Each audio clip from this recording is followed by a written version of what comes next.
గుడులను బాగు చేసి proper tourism ఎందుకు తీసుకురాలేకపోయాడు? ఎన్నో ప్రాచీన గుళ్ళు ఉన్నాయి, వాటిని ఎందుకు నువ్వు డెవలప్ చేయలేకపోయావు? ఇంకా కోలదేశావు ఎన్నో గుళ్ళని. ఇప్పుడు తిరిగి వీళ్ళ మీద మొగుడిని కొట్టి మొగసాలు ఎక్కినట్టు తిరిగి వీళ్ళని తిడతా ఉండవు. గుళ్ళు కూల్చారు, అది కూల్చారు, ఇది కూల్చారు అని చెప్పి. అమ్మవారి నోరికే వదిలిపెట్టదు. ఈడ రాజధాని హడావుడి చేసి కనకదుర్గమ్మ గుడి ఆవరణలో విజయవాడలో 8 గుడులు కూల్చేశారు ఈ గోండాలు, టీడీపీ గోండాలు. మనోడి ఆధ్వర్యంలో జరిగింది 2014 నుంచి 19. ఎస్. ఇప్పుడు ఈ వైసీపీ వాళ్ళు వచ్చిన తర్వాత వాటిని అన్నిటినీ మళ్ళా అక్కడ రీస్టోర్ చేసేలాగా, ఏ గుడి ఎక్కడుందో అక్కడే మళ్ళీ తిప్పి పెట్టేలాగా 200-300 crores ఇన్వెస్ట్ చేసి మొత్తాన్ని మోడర్నైజ్ చేస్తున్నారు, బ్యూటిఫై చేస్తున్నారు. ఇప్పుడు పనులు జరుగుతూ ఉన్నాయి. అవును. ఇంకొకటి, ఎన్నో సంవత్సరాల క్రితం ఉన్న గుళ్ళు, ఫర్ ఎగ్జాంపుల్ గుడ్లూరులో శివాలయం లాంటివి ఎన్నో సంవత్సరాలు ప్రాచీనంగా ఉన్న గుళ్ళు అవి. వాటిని ఈ ప్రభుత్వం వచ్చిన తర్వాత దేవాదాయ శాఖ కిందకి తీసుకొని వచ్చారు. ఇప్పుడు చంద్రబాబు నాయుడు ఎందుకు చేయలేకపోయాడు? నిజంగా దేవుడి మీద అంత భక్తి ఉన్నోడైతే ఎందుకు చేయలేకపోయాడు? ఇప్పుడు ఈ ప్రభుత్వాన్ని మీరు హిందువులకు ఎగనెస్ట్, మీరు క్రిస్టియన్స్, అది ఇది అని చెప్పి డబ్బాలు కొడతా ఉంటాడు. సొల్లు పురాణాలు మొత్తం. బ్రో సింపుల్ గా చెప్పాలంటే ఇలా ఎన్నో గుళ్ళు ఉన్నాయి తెలుసా. టీడీపీ అనేది యాంటీ హిందూ పార్టీ. ఎలాగో చెప్పమంటావా?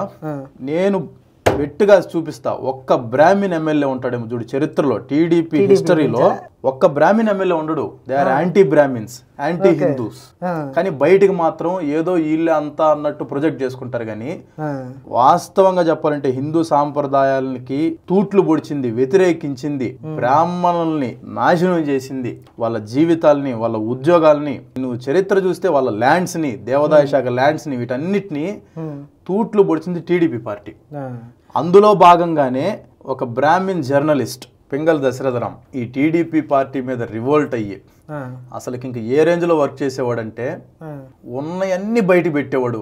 అంతర్గతంగా ఈ టీడీపీ వాళ్ళు ఏమేం చేస్తున్నారు, చంద్రబాబు ఏం చేస్తున్నాడు, ఎన్టీఆర్ ఏం చేస్తున్నాడు అన్ని.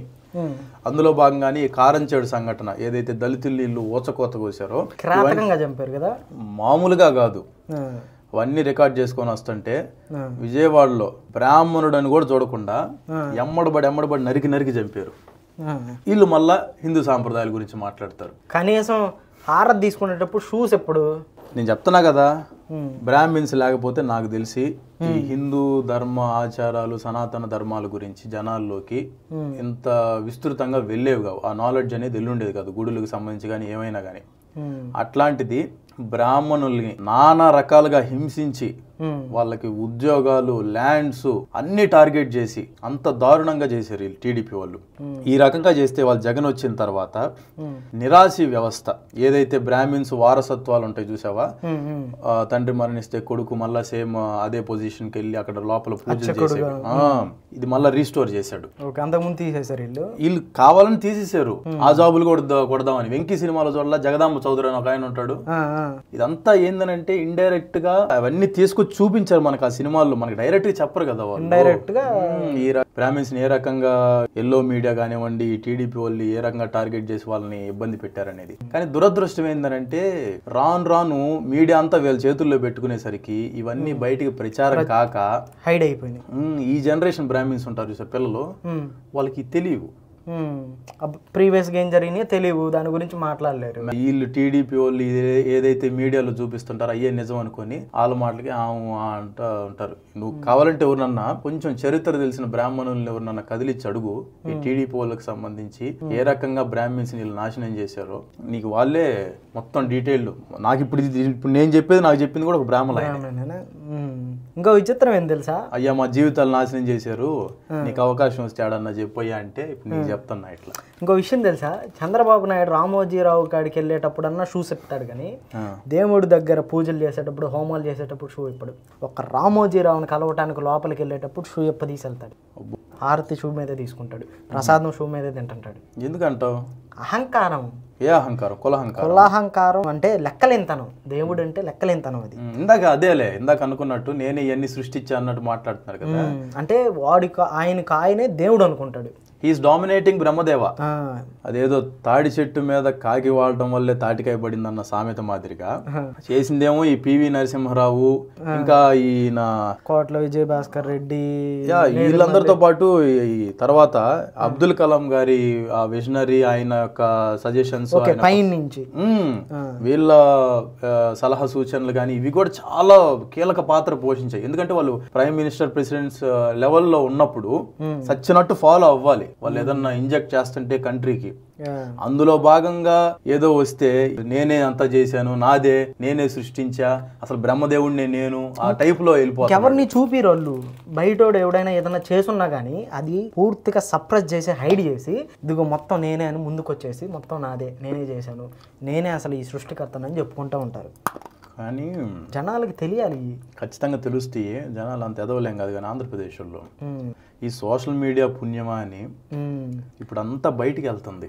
అవును, దాదాపు అందరి చేతుల్లో సెల్లుండి, పైగా చంద్రబాబుతో పాటు ట్రావెల్ చేసిన ఈ ముసలోళ్ళు ఉంటారు చూసావా, ఈవెన్ బయట నుండి గమనించే వాళ్ళు, కామన్ పీపుల్, ఈవెన్ వాళ్ళందరూ ఏంటంటే చంద్రబాబు బుద్ధికి జగన్ బుద్ధికి ఈజీగా డిఫరెన్షియేట్ చేయగలరు.